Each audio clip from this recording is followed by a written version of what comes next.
So just going to do a bit of a review there for you on, and just go through, I suppose more than a review actually, it's going to go through my loadout, what I use, and as I say, just go through a few other things. Obviously if you have any questions or anything like that, feel free to fire a comment below, and I'll come back to you with any answers as well.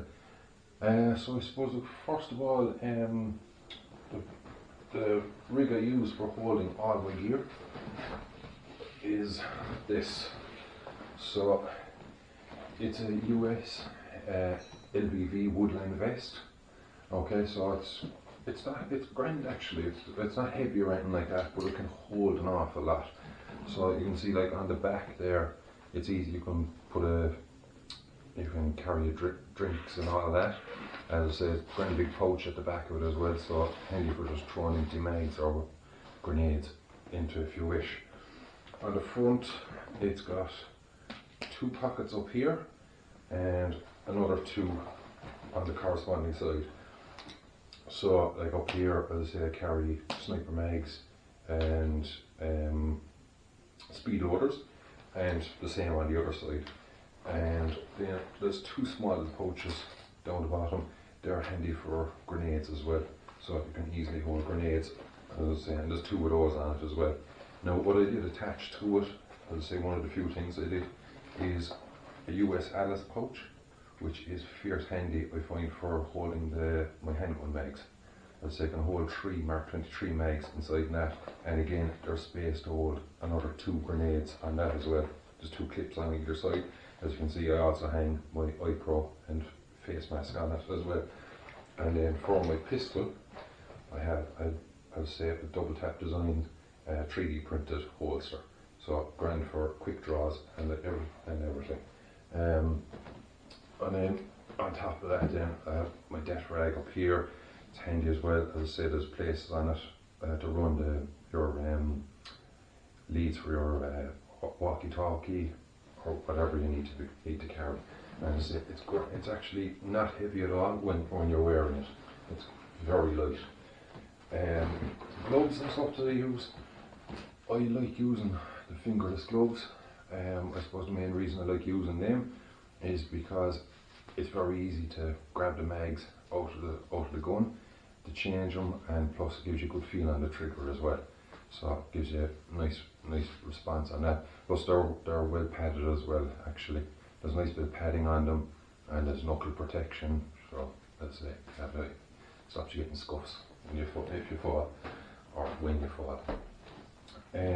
Sidearm, what I use is Norwich's SSX-23. No, I was going to get a Mark 23 and upgrade it, but when I compared the price of buying a Mark 23 and then paying all the money to get all the parts and everything like that, I decided I'd give the Norwich SSX a go. Now I'll be honest, this is my second one.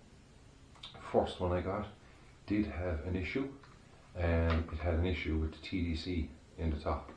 It wasn't actually pushing down correctly on the nub, so it was getting no range at all out of it. But I was okay. I sent an email to Norwich and got as I say, they took mine back, checked it, and they said yeah, there was a fault. And in fairness to Alexander, Norwich's team sent me out a new one. And what they did is, before they sent it to me, Alexander tested it. If we're, as I say, 2 or 3 mags through it, make sure it was all okay. And as a bonus, they sent me out 3 bottles of .36s, which was nice. And anyone who's used one of these will know they're a good gun. As I say, look, there's pluses and minuses to everything. One thing that I personally wish they did keep was the safety here. I would have liked that being left there, but look, that's a personal preference. I do like the sights on this over the TM version, so it's nice to have the holographic, or not the holographic sights, but the fibre optic sights on it. So yeah, and the modular suppressor is a nice little touch actually, so you can make it small, make it longer, if you wish. and it's easy enough. As I say, you can get attachments then to put on lasers or torch or anything you want as well onto it. So as you can see, I've got stars and stickers on it and things from different games, say different sites. Put a different tag on to make sure that it's all under the 1 joule, because here in Ireland it is 1 joule only. So yeah, so as I say, that's actually my only handgun that I run at the moment. I suppose the biggest expense I've really put is into my rifle. I have spent a lot of money on the rifle. Any of you who have seen it in the flesh will know, as they can or know me, will know how much I've spent on this over the last 12 months. Between replacing parts on it, upgrades, and just getting it to exactly to the way I want it right now. So to start the show, anyone who's probably seen my rifle in the flesh knows that I've spent time and money on it. Done a bit of research on the various parts that I've used on it. So we'll say we'll start from the front of the gun, I suppose, and we'll work our way back. So this is my Action Army T10. So I've had this 1.5 years, so very happy with it. I don't see myself getting rid of this anytime soon. So as I say, we'll start at the front. So at the front I have the Action Army Hive suppressor. Now these don't come with foam in them, so you need to get foam from yourselves. Now what I did when I got it is I got pre-cut foam from Power Air 6, they're in France. It's only something like €3 or €4, so I was grand, just pop it in, done, dusted. The only thing I've done to, other than that, to the suppressor is I put a bit of camo tape on the inside of it, and say underneath the hive part of it. So just to make it look a little bit different. Then what I did is I put a shortened barrel on it, because this was the longer version. So I put a shortened outer barrel fluted, and then inside I'm using a Maple Leaf Crazy Jet barrel, 300mm. So I did a bit of research and I was looking between 6.01 barrels, 6.02s, but I felt that the Crazy Jet was going to be, I'd say, it was worth trying it, and reviews and everything I saw were very good. Moving back from there then, I have Sniper towards TDC, which in fairness is fierce easy to install if anyone's looking to install a TDC onto their a VSR type rifle. So you get these little template things, you just slide them over the barrel, clamps on, so you know exactly where to drill your hole, done. Hop-up unit I'm using is an Action Army hop-up unit. So it's, as I say, it's nearly one of the staples for, as I say, when you're upgrading a VSR. A lot of people go with the Action Army hop-up unit. Very, obviously, is easier to adjust the hop-up in it when you have a TDC, because otherwise you're putting an Allen key in and underneath, and it can be a little bit awkward, but once you have it set, it's set. Bucking I'm using is Maple Leaf Mr. Hop. It's a 60-degree one. I'm using a 60-degree because, look, at times I do, say, go to England and I'm hoping to go further afield as well. So 60-degree kind of gives me a nice balance between running, as I say, being 1 joule and go over 1 joule then as well when I'm abroad. Other things then, as I say, we'll just move back a little bit more. So I have a Teflon fluted cylinder here as well. That's made by Action Army. And inside then, in the cylinder, I have a Springer Customs piston and spring guide, and Loadout spring.